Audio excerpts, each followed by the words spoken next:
Hello, everyone. This is Luke Johnson and Jennifer Avery, and we're going to be continuing our discussion series of Charlotte Bronte's Jane Eyre. Is this our 18th installment? It might be more, dude. I can't keep up anymore. I know. So, what are you going to be talking to us about today? Okay, well, today we're on chapter 35, and we're in the home stretch, kids. We're in the home stretch.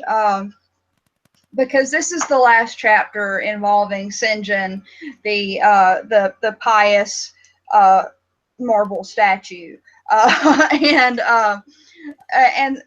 previously we of course in the last chapter St. John asked Jane to marry him because he wants her to go with him to India to be a missionary, and he wants her to be his helpmeet and fellow laborer. And Jane, being Jane, does not approve of that. She says she can't marry this guy without love, and so she tells him, "Well, I'll go with you to be a missionary, but I'm not going to marry you." And of course, St. John says no to this and says this is half a promise.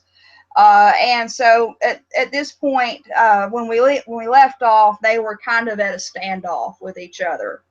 And St. John had kind of started to treat her very coldly, even more than usual, which is icy Antarctica cold, considering St. John. And we all know how I feel about St. John now. But in any case, in chapter 35, St. John's about to leave for Cambridge to see some friends before he goes off to India. And here's a little bit about how St. John has been treating Jane in the interim between his asking her to marry him and her saying no and all this. Okay. She says, he did not abstain from conversing with me. He even called me as usual each morning to join him at his desk. And I fear the corrupt man within him had a pleasure unimparted to and unshared by the pure Christian, and in evincing with what skill he could, while acting and speaking apparently as usual, extract from every deed and every phrase the spirit of interest and approval which had formerly communicated a certain austere charm to his language and manner. To me he was in reality become no longer flesh, but marble. His eye was a cold, bright blue gem, his tongue a speaking instrument, nothing more. So he's been mechanical towards her, and even though it doesn't seem like it to anybody else, Jane knows that she's basically being punished. All this was torture to me, refined, lingering torture. It kept up a slow fire of indignation and a trembling trouble of grief, which harassed and crushed me altogether. I felt how, if I were his wife, this good man, pure as the deep sunless source, could soon kill me, without drawing from my veins a single drop of blood, or receiving on his own crystal conscience the faintest stain of crime. Especially I felt this when I made any attempt to propitiate him. No ruth met my ruth. He experienced no suffering from estrangement, no yearning after reconciliation, and though more than once my fast-falling tears blistered the page over which we both bent, they produced no more effect on him than if his heart had been really a matter of stone or metal. To his sisters, meantime, he was somewhat kinder than usual.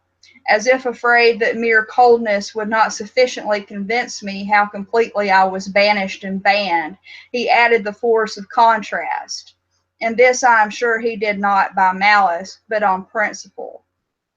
The night before he left home, happening to see him walking in the garden about sunset, and remembering, as I looked at him, that this man, alienated as he now was, had once saved my life, and that we were near relations, I was moved to make a last attempt to regain his friendship. I went out and approached him as he stood leaning over the little gate. I spoke to the point at once. St. John, I am unhappy because you are still angry with me. Let us be friends. I hope we are friends, was the unmoved reply, while he still watched the rising of the moon, which he had been contemplating as I approached. No, St. John, we are not friends as we were. You know that. Are we not? That is wrong. For my part, I wish you no ill and all good. I believe you, St. John, for I am sure you are as incapable of wishing anyone ill. But as I am your kinswoman, I should desire somewhat more of affection than that sort of general philanthropy which you extend to mere strangers. Of course, he said, your wish is reasonable, and I am far from regarding you as a stranger. And so basically, she's approaching him and saying, "Look, I know what you're doing," and he maintains, "No, I'm not." But he kind of knows, like he is, as she says, he it's a very subtle thing. This has happened to me. It's like when somebody's giving you the silent treatment. You know, you had a disagreement and they act no different, but you can see that little bit in their eye. You can see behind those eyes that they're looking at you differently. That's what's happening here with Jane. And St. John is doing it so mercilessly that he's actually being more affectionate towards his sisters than he usually is. He says it's by she says it's by contrast. He's abusing her in this way. He's punishing her in this way, and and she tries to kind of make up with him, but he maintains that there's nothing going on, even though she knows that there is. And so they go back and forth a little bit, and Jane says, "Must we part in this way, St. John? And when you go to India, will you leave me so, without a kinder word than you have yet spoken?" He now turned quite from the moon and faced me. "When I go to India, Jane, will I leave you? What? Do you not go to India? You said I could not unless I married you. And you will not marry me? You adhere to that resolution? Reader, do you know, as I do, what terror those cold people can put into the ice of their questions? How much of the fall of the avalanche is in their anger, of the breaking up of the frozen sea in their displeasure? No, St. John, I will not marry you. I adhere to my resolution." The avalanche had shaken and slid a little forward, but it did not yet crash down. "Once more, why this refusal?" he asked. "Formerly," I answered, "because you did not love me. Now," I reply, "because you almost hate me. If I were to marry you, you would kill me. You are killing me now." His lips and cheeks turned white, quite white. "I should kill? I am killing you? Your words are such as ought not be used, violent, unfeminine, and untrue. They betray an unfortunate state of mind. They merit severe reproof. They would seem inexcusable, but that it is the duty of man to forgive his fellow even until 77 times." I had finished the business now. While earnestly wishing to erase from his mind the trace of my former offense, I had stamped on that tenacious surface another and far deeper impression. I had burned it in. "Now you will indeed hate me," I said. "It is useless to attempt to conciliate you. I see I have made an eternal enemy of you." A fresh wrong did these words inflict, the worse because they touched on the truth. That bloodless lip quivered to a temporary spasm. I knew the steely ire I had whetted. I was heart-wrung. "You utterly misrepresent my words," I said, at once seizing his hand. "I have no intention to grieve or pain you. Indeed, I have not." Most bitterly he smiled. Most decidedly he withdrew his hand from mine. "And now you recall your promise and will not go to India at all, I presume," said he after a considerable pause. So right here is the essence of why St. John and Jane would not do well married, would not do well even together at all, even if they weren't married, because St. John sees her honest portrayal of her own emotions as being unfeminine, as being evil in some way, but Jane's just telling the truth. and that's the problem here, is that you've got ice and fire facing each other, and they always are going to be at odds, because she's got all of this passion in her. She's got these really strong feelings, and and by nature she's a fiery lady, not outwardly but inwardly. And Sinjin is all ice and stone and marble. He is, and he's never going to understand that Jane's feelings are more important to her than his feelings are to him. You see what I'm saying there? In his mind, not controlling, or basically embracing those emotions and admitting to them, is a bad thing for him. But she feels like if she could not admit to them, that she could not let them loose, as it were, on occasion, then it would probably kill her. And it would kill me if I had to deal with somebody like this all the time. Let me ask you this. Where do you think he gets this? I guess we call it a severe character. I mean, it's not like he isn't surrounded by individuals that he cares for, right? He's not a monster. Why do you believe him to be so disciplined, so to have these emotions so reined in, to be so formulaic and icy and statuesque, or whatever the expression that we're using towards Jane? He doesn't seem to have lived long enough to be totally disenchanted with the world, and he's surrounded with these. I mean, I don't know. You have to refresh my memory about what you think about his sisters, but they seem, from what I can recall, to be pretty well adjusted. Yeah. What do you trace as the source for this withdrawal of emotion? I think with Sinjin, it's just part of his nature, for one thing, but also it's the ambition that he has. Like he shuns everything except what is going to get him where he wants to go. He feels, and that and his piety, I think, are work together in that way to kind of. He feels like, in order to be a pious person, he has to control all these emotions, and on top of that, in order to get to where he wants to go, in order to be a missionary, in order to become renowned in this way, he has to control everything that he feels. Like, he feels like emotions are a human thing, and therefore are not worthy of him. I think that Sinjin feels like he is above and beyond a regular human being, because he is a pious, ambitious person. Well, this is so strange, because there's nothing about Christianity that dictates that one must be this way. I mean, in fact, Jesus Christ himself expresses emotion quite frequently. There are episodes of him weeping. There are episodes of for lack of a better expression, righteous indignation, when he's chasing the money changers out of the temple. I mean, Christianity is not exactly a steely, rationalistic, scientific sort of faith.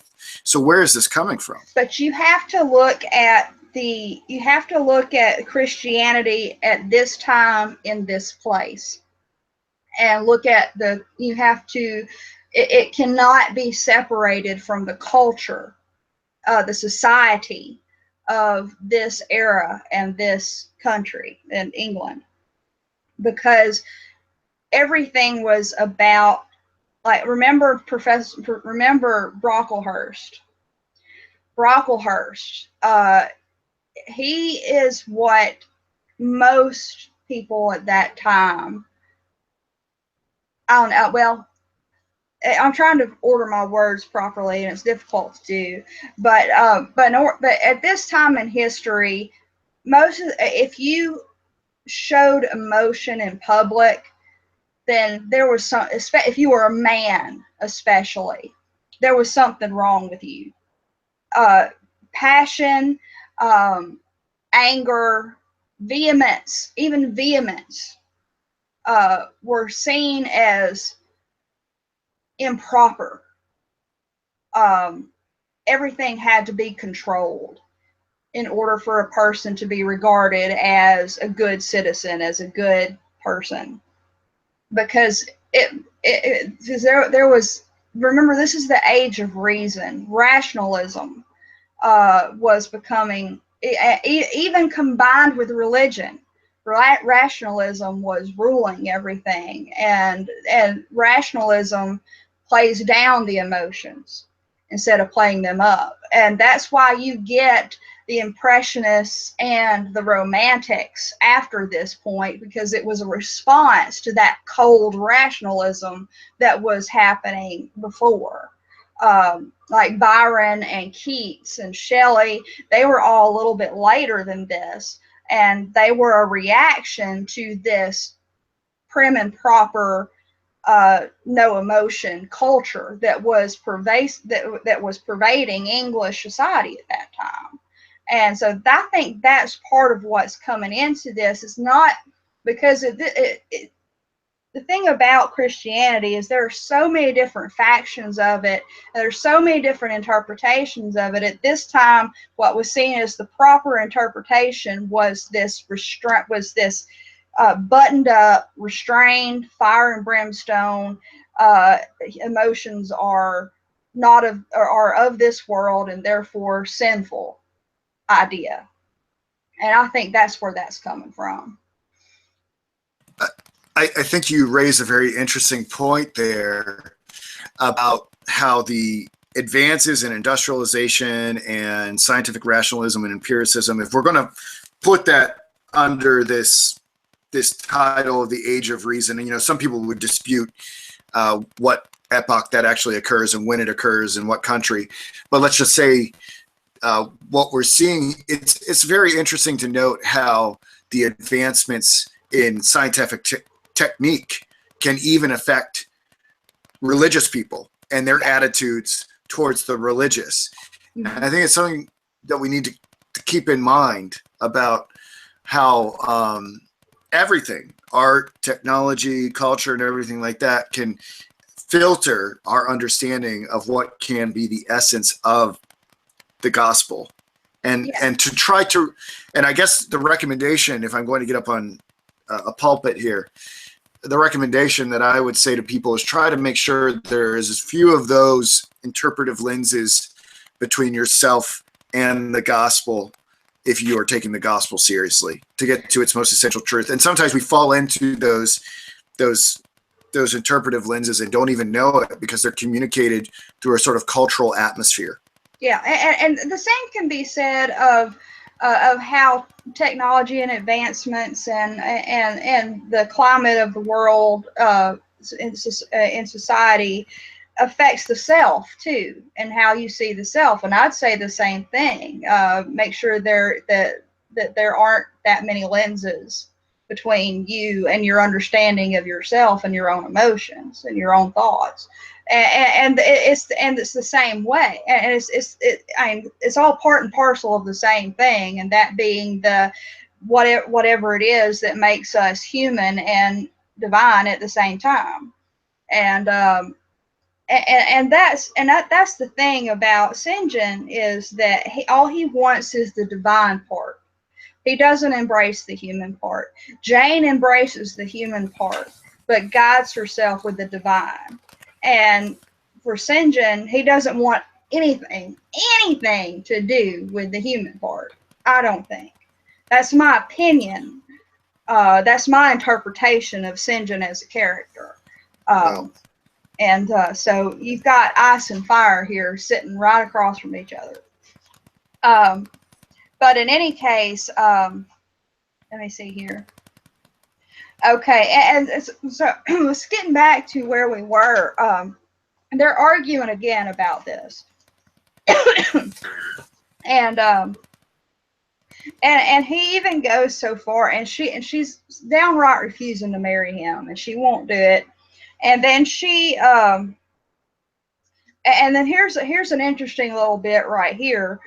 St. John says, a female curate who is not my wife would never suit me. With me, then, it seems you cannot go.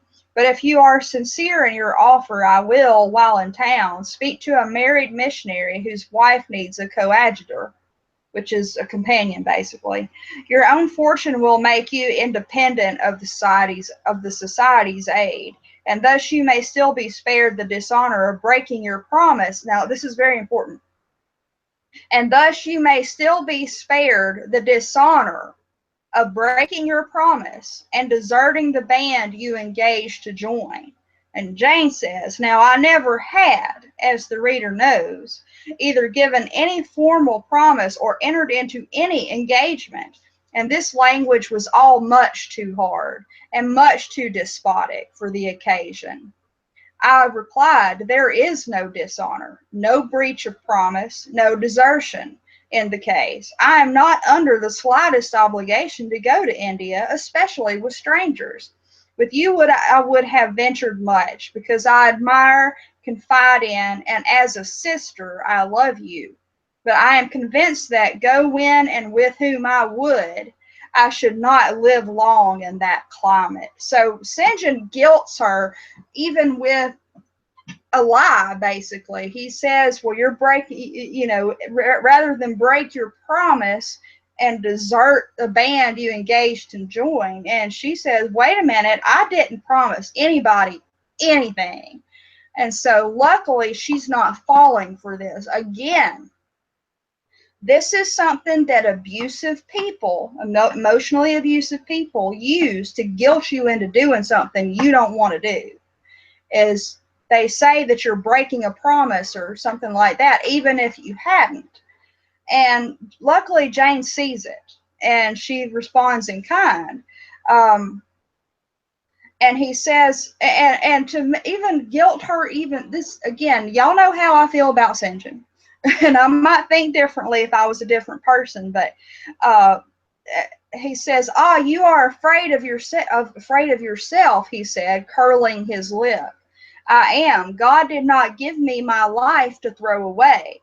And to do as you wish me would, I begin to think, be almost equivalent to committing suicide. Moreover, before I definitely resolve on quitting England, I will know for certain whether I cannot be of greater use by remaining in it than by leaving it.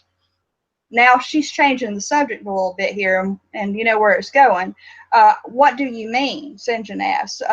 It would be fruitless to attempt to explain, but there is a point on which I have long endured painful doubt. She's talking about Rochester now, right? And I can go nowhere till by some means that doubt is removed. I know where your heart turns and to what it clings. The interest you cherish is lawless and unconsecrated. Long since you ought to have crushed it. Now you should blush to allude to it. You think of Mr. Rochester. It was true. I confessed it by silence. Are you going to seek Mr. Rochester?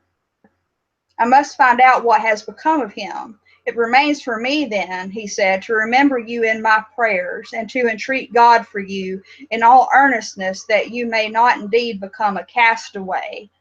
I had thought I recognized in you one of the chosen, but God sees not as man sees. His will be done. And so, and he's guilting her into this, and then Jane, being honest, says, I'm not going to feel comfortable leaving until I know something about Mr. Rochester. And St. John just basically says, well, now you're pretty much lost if you're going to do that, because it's sinful. You should blush to even think about it, he says. And again, there's a difference between the two of them. Rochester's a human being. And Jane feels a responsibility towards Rochester. And yeah, and it was a man she was in love with, and yes, he did not, and yes, he was tried to marry her when he was already married to somebody else. But at the same time, Jane does still feel responsible for him. But to St. John, this is just all kind of ways wrong, because number one, the bigamy part, which is obvious, and number two, she's more concerned with a human than the divine chore that he wants her to do. And so again, St. John is just not going to be happy with her. And then a little bit later on, she kind of. A thought that just occurred to me. What's that? Is something that might be an interesting research paper or something like that someone could is to perhaps use this schism between St. John and Jane to illustrate the dichotomy that so many Protestants and Catholics over the years. This idea of enslavement to duty versus the intentionality behind duty, and how they can be sort of representative of these two different religious movements. I don't know if you've ever thought about them as being sort of icons of this schism, but it just sort of occurred to me the way that you phrased it. Well, you're actually kind of right, and in a way, it's the difference between in a way, it's also difference between Puritanism and Catholicism, or even what one might consider looser versions of Protestantism, like Presbyterians versus Episcopalians or something, or versus Baptists. Really, would probably be the best. Presbyterians versus Baptists, and Presbyterians are a little bit more progressive as far as interpretations of the Bible, as far as they allow female ministers. Of course, Baptists probably, like some Baptist churches probably do, but it's looked down upon, and I don't know enough about the different denominations myself, but yeah, we'll be speculating a little bit there. Yeah. I have to look into it. Yeah, but in any case, she it's almost too like the old fire and brimstone version of Christianity versus the newer universal salvation form of Christianity. Well, see, the thing is, so these distinctions all kind of melt away, right? Because the fire and brimstone Christianity, there's an incredible amount of emotion in that, right? Which would conflict with the idea of St. John being icy, and sort of the idea of St. John being completely bound by some sort of Christian ethical duty might be with was something more scientifically dogmatic, like a worked out sort of systematic theology perspective. So I don't think you're necessarily wrong about any of this stuff, but it requires some religious mapping to figure out what quadrant St. John really is. And that in and of itself would be an interesting exercise, because I think the reality probably wouldn't be far up in the right or left-hand corner of any particular key, closer to one of the axes, whatever axes the thing is. That would be an interesting. Yeah, axes. I think it would be interesting to try. Probably with all the characters in this novel, you could do such a plotting, which would be kind of interesting. I don't know if you've ever seen like those surveys on Facebook or something like that, where you can quiz and you can determine how libertarian, how progressive you are, and how conservative you are. It'd be very interesting to do this with religious denominations. And if you could start to out for fictional characters, it actually might be a pretty worthwhile exercise. Might be a good one to take on. That would be an interesting exercise, I think, for somebody like a theology major or something. It might actually be a very good idea to look at that, because I love the idea of interdisciplinary education, and I think you could definitely do some theology work with this book. And so, that would be interesting to do a religious map of the characters of Jane Eyre, as it were. But yeah, Yeah, definitely. it was Yeah, a little definitely. counterintuitive. I mean, you might get to the point where you're starting to run books through a computer and then have them spit out Yeah, plottings yeah, so we. I don't want to overemphasize the aspect and turn our humanities, our beloved humanities, into cold sciences, but I think it could be. I'm a big fan of infographics. I'm not sure if you are. yeah. I like to see visualizations so I can I do too. somehow get my head around concepts. Yeah, yeah. Actually, that would be interesting to see. That would be interesting. But in any case, after this little exchange here, and Jane actually talks to Diana, the sister, and it's like you were talking about. The sisters are on Jane's side here. They say there, yeah, there's no way you would live if you went to India with him. Yeah, you wouldn't survive it, and we worry about him surviving it, and we know that you won't survive it, and they agree that uh, let me see. Okay, she tells Diana, for when just now I repeated the offer of serving him for a deacon, he expressed himself shocked at my want of decency.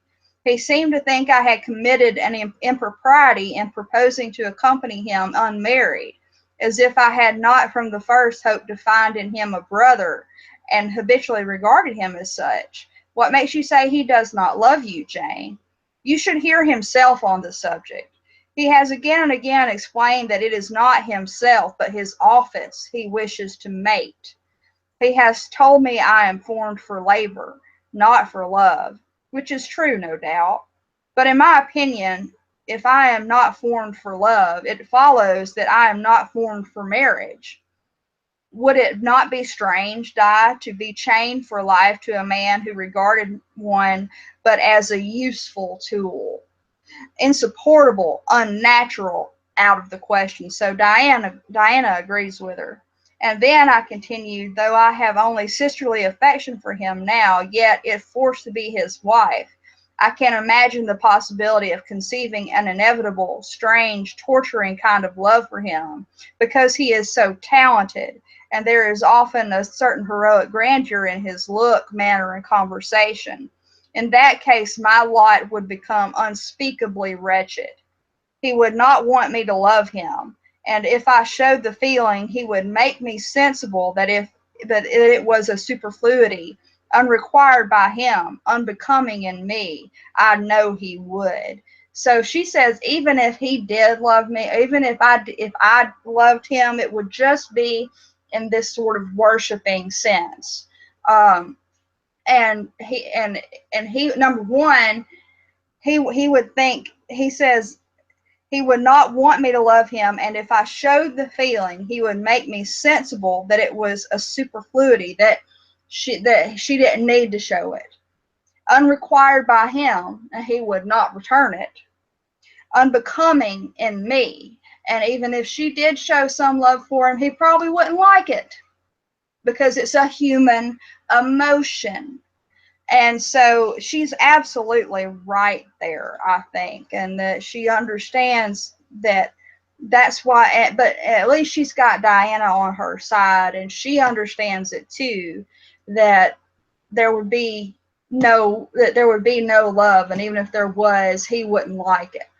So yeah, that's just messed up in my opinion. But in any case, they go on. After this conversation, Jane's pretty much set on this whole idea. And she's pretty much set that St. John's just going to go on to India, and she's going to be there. But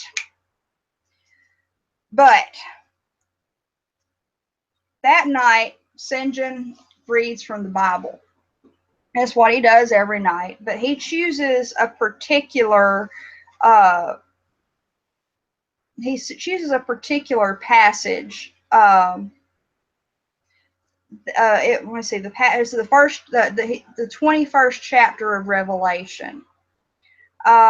and she really likes it anyway, but he delivers it in this great grandiose tone. And if I recall, there's the part that says, I don't know the passage myself.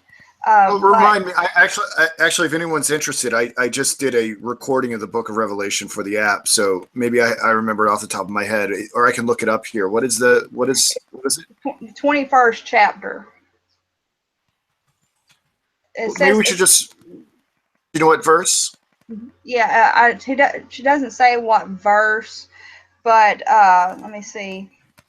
Okay, yeah, actually, he's got some parts of it here. The succeeding words thrilled me strangely as he spoke them, especially as I felt by the slight, indescribable alteration in sound that in uttering them his eye had turned on me. He that overcometh shall inherit all things, and I will be his God, and he shall be my son. But was slowly, distinctly read.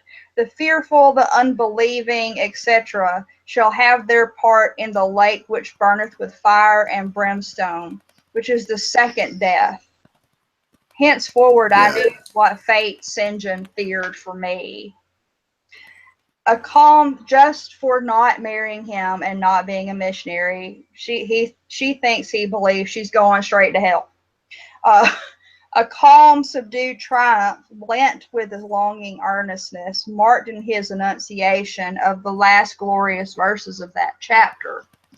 The reader believed his name was already written in the Lamb's book of life, and he yearned after the hour which should admit him to the city to which the kings of the earth bring their glory and honor, which has no need of sun or moon to shine in it, because the glory of God lightens it, and the Lamb is the light thereof. Yeah. The prayer following the chapter, all his energy gathered, all his stern zeal woke.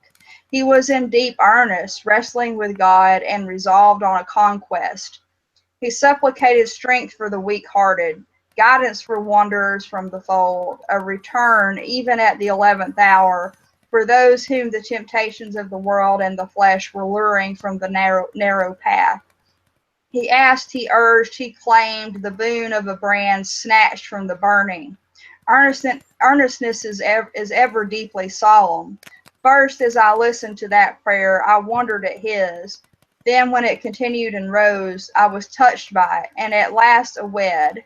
He felt the greatness and goodness of his purpose so sincerely, others who heard him plead for it could not but feel it too. That's the important point here. The way that he says it, the way that he says this prayer, the way that he reads this chapter has stirred something in her, and she almost believes him.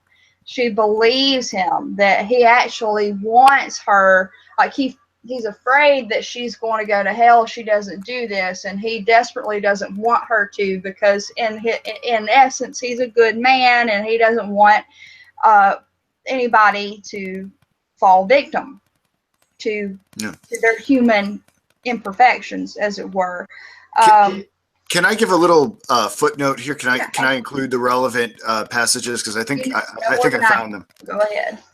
Yeah, so it's Revelation 21. I think 6 through 10 might be kind of what he's latching on to there. And I'll just read this straight here. It won't take me very long. So I believe this is Jesus saying to John, and he said unto me, it is done. I am Alpha and Omega, the beginning and the end. I will give unto him that is athirst of the fountain of the water of life freely. He that overcometh shall inherit all kings, and I will be his God, and he shall be my son. But the fearful and unbelieving and the abominable and murderers and whoremongers and sorcerers and idolaters and all liars shall have their part in the lake which burneth with fire and brimstone, which is the second death. And there came unto me one of the seven angels, which had the seven vials full of the seven last plagues, and talked with me, saying, Come hither, I will shew thee the bride, the Lamb's wife. And he carried me away in the spirit to a great and high mountain, and showed me the great city, the holy Jerusalem, descending out of heaven from God. Yeah. So exactly. Yeah. So that's definitely the relevant chapter, because Jane feels like St. John believes himself the lamb, and she's supposed to be his wife, And it's a very pointed reading that he gives, and he's it's like his last ditch effort to convince her, and it actually works. um Let me see. She says she wished him a pleasant journey, and he says, "Thank you, Jane. As I said, I shall return from Cambridge in a fortnight. That space then is yet left you for reflection. If I listened to human pride, I should say no more to you of marriage with me. But I listen to my duty, and keep steadily in view my first aim, to do all things to the glory of God. My master was long suffering, so will I be.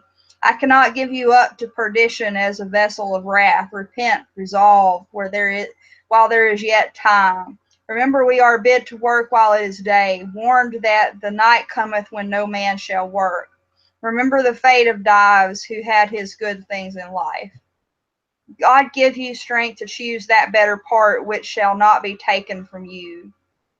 He laid his hand on my head as he uttered the last words. He had spoken earnestly, mildly. His look was not, indeed, that of a lover beholding his mistress, but it was that of a pastor recalling his wandering sheep, or better, of a guardian angel watching the soul for which he is responsible. All men of talent, whether they be men of feeling or not, whether they be zealots or aspirants or despots, provided only they be sincere, have their sublime moments when they subdue and rule. I felt veneration for St. John, veneration so strong that its impetus thrust me at once to the point I had so long shunned. I was tempted to cease struggling with him, to rush down the torrent of his will into the gulf of his existence, and there lose my own. I was almost as hard beset by him now as I had been once before, in a different way, by another. I was a fool both times. To have yielded then would have been an error of principle. To have yielded now would have been an error of judgment. So I think at this hour, when I look back to the crisis through the great quiet medium of time, I was unconscious of folly at the instant. So she feels like, at the time, she felt like it would have been it, it would have been an error of principle to not agree with it, to not do to not do what he wanted her to do. And she says, after she thought about, after the fact and after some time had passed, she realized that she was unconscious of the folly at the moment. So basically, he presses her to decide whether or not she's going to marry him and go with him to India. And then we have this little bit right here, which we have alluded to before. She says, "I could decide if I were but certain," I answered, were I but convinced that it is God's will I should marry you. I could vow to marry you here and now, come afterward what would." And she's like, if it's God's will, she feels like she could do it. Okay. And he says, "My prayers are heard." Even though she hasn't said, "Yes, I'm going to do it," just because she said, "If I knew it was God's will," St. John assumes that she decided it was God's will, or that because he thinks it's God's will, it is. Basically, that's what it is, because he thinks it's God's will that she marry him, that it is. "My prayers are heard," ejaculated St. John. He pressed his hand firmer on my head as if he claimed me. He surrounded me with his arm, almost as if he loved me. I say almost. I knew the difference, for I had felt what it was to be loved. But like him, I had now put love out of the question and thought only of duty. I contended with my inward dimness of vision, before which clouds yet rolled. I sincerely, deeply, fervently longed to do what was right, and only that. Show me the path, I entreated of heaven. I was excited more than I had ever been, and whether what followed was the effect of excitement, the reader shall judge. All the house was still, where I believe all except St. John and myself were now retired to rest. The one candle was dying out. The room was full of moonlight. My heart beat fast and thick. I heard it throb. Suddenly it stood still to an inexpressible feeling that thrilled it through, and passed at once to my head and extremities. The feeling was not like an electric shock, but it was quite as sharp, as strange, as startling. It acted on my senses as if their utmost activity hitherto had been but torpor, from which they were now summoned and forced to wake. They rose expectant, eye and ear waited, while the flesh quivered on my bones. "What have you heard? What do you see?" asked St. John. I saw nothing, but I heard a voice somewhere cry, "Jane, Jane, Jane," nothing more. "Oh God, what is it?" I gasped. I might have said, "Where is it?" for it did not seem in the room, nor in the house, nor in the garden. It did not come out of the air, nor from under the earth, nor from overhead. I had heard it, where or whence forever impossible to know, and it was the voice of a human being, a known, loved, well-remembered voice, that of Edward Fairfax Rochester, and it spoke in pain and woe, wildly, eerily, urgently. "I'm coming," I cried. "Wait for me. Oh, I will come." I flew to the door and looked into the passage. It was dark. I ran out into the garden. It was void. "Where are you?" I exclaimed. The hills beyond Marsh Glen sent the answer faintly back. "Where are you?" I listened. The wind sighed low in the firs. All was moorland loneliness and midnight hush. "Down, superstition," I commented, as that spectre rose up black by the black yew at the gate. "This is not thy deception, nor thy witchcraft. It is the work of nature. She was roused, and did no miracle but her best." I broke from St. John, who had followed, and would have detained me. It was my turn to assume ascendancy. My powers were in play and in force. I told him to forbear question or remark. I desired him to leave me. I must and would be alone. He obeyed at once. Where there is energy to command well enough, obedience never fails. I mounted to my chamber, locked myself in, fell to my knees, and prayed in my way, a different way to St. John's, but effective in its own fashion. I seemed to penetrate very near a mighty spirit, and my soul rushed out in gratitude at his feet. I rose from the thanksgiving, took a resolve, and lay down, unscared, enlightened, eager but for daylight. So, that's the end of the chapter. And we have alluded to this before. Right when she is almost about to say yes to St. John, she kind of implores silently to heaven, "Show me the path." And not long after that, she gets this weird feeling like something has filled her up. Something is kind of given life to her limbs, she said, in a way. And just as that's happening, she hears Mr. Rochester's voice saying her name 3 times. And she can't figure out where it came from. She can't figure out how she heard it, but she knows she heard it, and she's so overcome by this is her "show me the path," and this is her answer. That's the way she sees it. This is her answer. I heard this voice, I felt this feeling, and she's so stirred by it, she runs all over the place and runs outside and yells back an answer. And she kind of has a minute where, like, wait a minute, this is something superstitious. There's some kind of specter is trying to trick me. But then she thinks about it for a minute and she says, "This is the work of nature." Okay. How do all these pieces fit together? Okay, so here's because she's imploring heaven she gets a result that she wanted. Then she thinks it's some sort of superstitious demonic trick, and then she ascribes it to nature. How can she reach the conclusion that this is nature when she's imploring for a sign? Well, because she got one. She implored upward, and she got a sign. Now, for a minute, why conclude that was natural? Because I think in her way, she gets this feeling in her bones, basically, about, and that right before that happened, and she says nature was roused and did her best.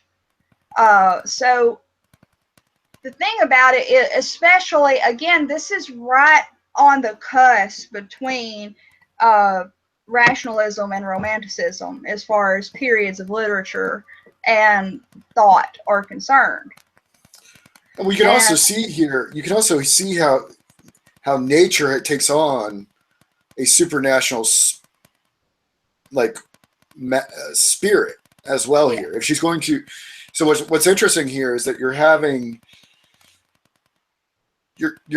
giving a goddess like status to the natural world. So in a way, denying superstition and religiosity in one way is merely creating the transference of it onto something else. Do you see what I'm saying here?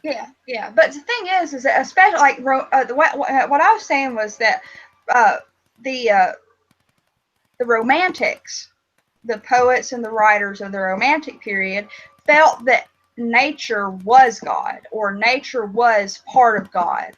That the earth and all of its beauties, trees, the hills, the wind, all of these were created by God and are therefore divine. And I think that's what this is. Like, Jane doesn't see nature as being this earthbound evil thing. Like, I imagine, because see that for a long time. Wait, so are we saying Jane's a pagan now? Are we going to that's the thing, though. She's not a pagan. But what I was trying to say is that for a very long time, the view of nature and worshiping nature was seen as entirely a pagan idea. But as time went on, and you get the Romantics coming in, and the Romantics feel like, well, it's not just pagan, but God, the Christian God, created nature, created the earth, created all of these things, and therefore they are part of God. And they're not just pagan; they can be seen as a Christian God too. And I think, and that idea, that rejection of paganism lasted a really long time, and it still exists. But as time has gone on and rationalism came in and romanticism came in, we started to learn more about nature, started to look at God and Christianity in a different way, and they began to feel like, oh, nature, respect for nature is a godly thing. Worship of nature is a pagan thing. So it's not a worship that she is experiencing here. It's a respect. Nature is part of God, and nature, as part of God, gave her the sign she needed. do you know who Warner von Braun is? Who now? Warner von Braun. No, I don't. He was one of the founders of our space program. Mm-hmm. Quite a curious guy, and people can do their research on him. But on his gravestone, he has one Bible verse, a little trace that I think might illustrate this distinction that we're talking here. It's Psalm 19:1, and it reads, "The heavens declare the glory of God, and the firmament showeth his handiwork." Mm-hmm. So this reverence for nature without worship of nature. Do you see what I'm saying? Yeah, and I think that's where Jane's fallen down on this, is that through nature, God gave her an answer, and that voice that she heard and that feeling that she got was nature acting. It was God acting through nature. And so that's what makes up her mind. I mean, she immediately makes up her mind. And if you have an experience like that, if I had an experience like that, oh yeah, that would have made up my mind too. It's like, I'm breaking free of this guy, and I'm going to go be myself, and I'm going to pray some more and think about it and give my appreciation. And then she says that all she could, and at that point, all she could feel was anxiety for the morning, so she could leave. And that's exactly what she does in the next chapter. Is she immediately leaves Morehouse and goes to Thornfield Hall, or to Millcote. And that's where the chapter ends. Right there is right before she leaves. We probably couldn't do the, well, we might could do the whole, well, we probably couldn't do the whole chapter. We can try, I guess. But so chapter 36 begins the next morning, where she's getting all of her stuff ready. She's packing up and getting ready to go. And so, like I said, she decided right away, and she's leaving the next morning. Well, should we address this sort of telepathic communication just a little bit more, because this is highly significant, right? Like, yeah, it is highly significant, because what's really going on here is let's just talk about the origination of this voice. Mm-hmm.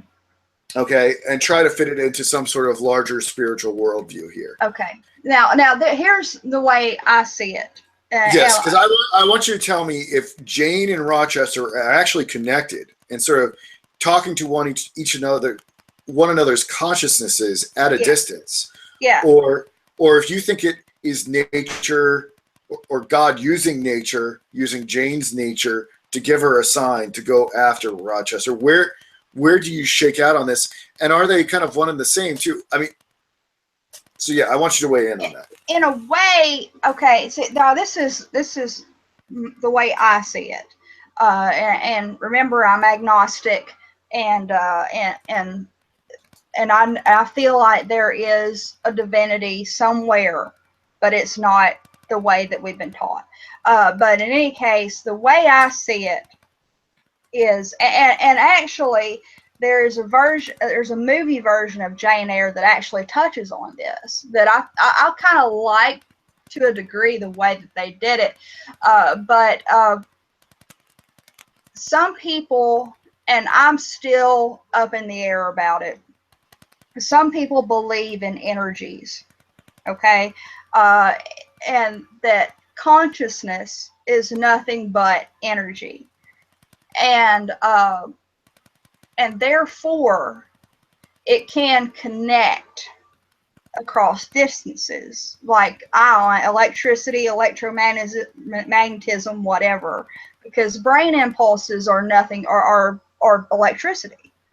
And the way I see it is that it is maybe in Charlotte Bronte's mind. I don't know, but I'm trying to. You're not an agnostic. You're not an agnostic. I am. I really am. Oh, but I know, but you're trying to describe it in scientific terminology.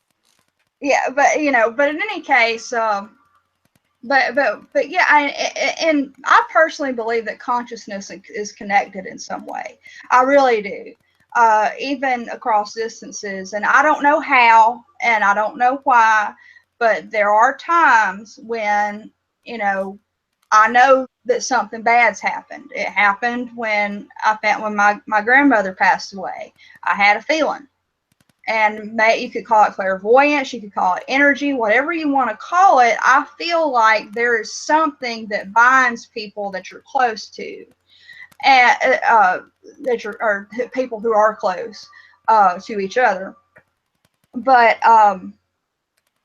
and I've had moments when I felt like I've gotten just like a word or two, and then somebody, and the person I thought I was hearing in my head called me or sent me a message or something like that. And again, and there's, and what I believe causes this, I don't know. I really don't. I honestly, the best I can come up with is some form of electromagnetism or something like that. But in my opinion, that's kind of what happens here. Although Charlotte Bronte, however, probably thought it would have been nature. It would have been some kind of long distance echo or something. I don't know, but it would have been God through nature, is what Charlotte Bronte probably would have thought. What she had in her head.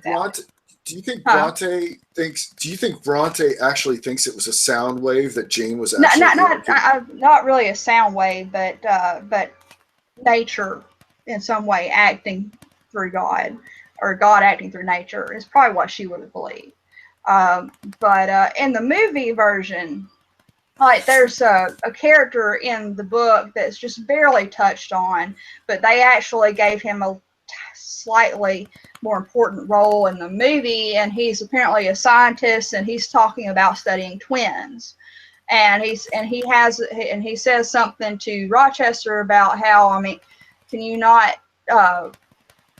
is it so hard to believe that twins could speak to each other across continents or something like that? And that's how they explained the Jane part in the movie. And I thought that was fairly elegantly done. And it's not necessary, and it's nowhere in the story, but it was just a way to kind of explain that, I think.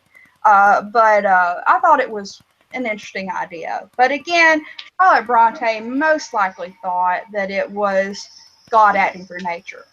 And she just heard this voice, and somehow nature carried it to her. Yeah. Well, I mean, look, there is some precedent for this in nature, and I believe at some point in the past we've talked about this, where it is simultaneously understood to be a very common phenomenon, yet is totally mystifying, right? Is the sort of the coordination between animals that live in collective societies, right? Like, I mean, we're talking about ant hills or beehives or things of this nature, or even like birds flying in the air or minnows swimming or stuff like that. Like, truly how they seem to have what accounts for their interconnectedness, and if their interconnectedness is all the same. I think we even talked about it in regards to trees. Maybe one time we talked about it as far as like how there seems to be some evidence that some forests communicate messages across their duration. So, but we kind of, that is scientifically understood, but I'm not sure that it is. Yeah, it's not, and that's one of those things that if they ever figure out that it's a real thing, it's going to be extremely difficult to prove. Whatever, if there's something, whatever it may be, I don't know, it might not be measurable. It might not be within the domain of science. It may forever elude all scientific measurement, yet it might also be something that everyone has to acknowledge as true, which is very interesting, because then that means there are truths in this world that are independent of empirical verification. Yeah, and I actually do think that there are such things that can't be explained, that are outside the realm of science, and whether or not they're divine, that again, for me, that remains to be seen. But and whether and if it's even capable of being seen, I don't know. But there are some things that cannot and probably will not ever be explained, and and this falls within that realm. Like I like clairvoyance. Like I said, I myself get those little twinges of whatever that is, and like sometimes I know exactly what Eyre, my boyfriend's, going to say. I have a thought, or I notice something that I don't think he's even looking at, and then he says something exactly what I thought he was about to say about it, or he said what I was thinking. And whether that's me picking up on him, or if it's a form of perception or observation, a very fine point of it, then I don't know. But that happens. It happens a lot, actually, with me and him. As I see something, I think something, he says it.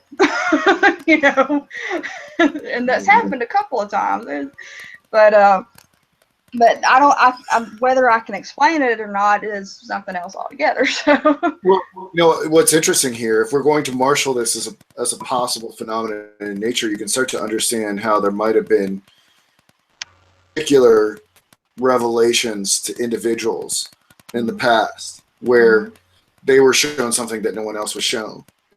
If God sort of worked through their own consciousness to reveal something to them. Just a thought. Just a thought. Yeah, and you know, and that, whatever, you know, again, that however each person's going to see it differently. Each person's going to interpret it. I think it's something to the effect of like the burning bush episode or something like that. Exactly. Did a bush physically burn, or did it appear phenomenologically in such a way that it was interpreted to be burning? Yeah. You know, and it raises interesting questions. We probably should bring this session to a close here, if that's okay with you. Okay, that's fine. Looking at our time. So is there anything you'd like to say in closing? I greatly appreciate today's discussion, and I hope everybody else did as well. Would you like to just close it out? Well, no, not really, but well, really all that I would want to add is that, you know, as I've mentioned before, this whole episode with Sinjun is never my favorite part to read of this book. But the thing that I think that should really be the takeaway from the whole experience is, even though Jane is influenced by him, and that she almost gives in to what he wants, and that she admires him, but in spite of all of this, what I see as control that he has over her, again, it was my turn to assume ascendancy, and she says also, okay, wait a minute, where is it? Oh, she said, my powers were in play and in force. My powers. So after all of this, she maintains that sense of self. And again, we've talked about this, I think, as that Jane Eyre is considered to be one of the first novels of the self, where the self is so important. And that whole, it's a very modern idea, and I think it gets taken too far sometimes, actually, that of being true to yourself. I say, I think sometimes people take it too far in modern times, as like, what I want is all that matters. And no, it's not. I think that is taking it too far. But being true to oneself is important, and something that I think is that everybody needs to do. And whether or not, how easy that is or hard is something else altogether. But the takeaway is that Jane maintains that sense of self even after this character, who is so huge in his influence over her, and so, like I say, and as I see it, controlling. And she maintains forever and always Jane Eyre. So. Well, I want to thank you again, Jennifer. I always enjoy our conversations. I love how passionate you are about this book, and I look forward to talking to you again this time next week. Okay. Everyone for listening, and we'll just keep on trucking. We're going to get to Pride and Prejudice eventually, and maybe some other topics, but we're going to keep on trucking with this a little bit longer. We're almost there. All right. Thank you, everyone. And in communication.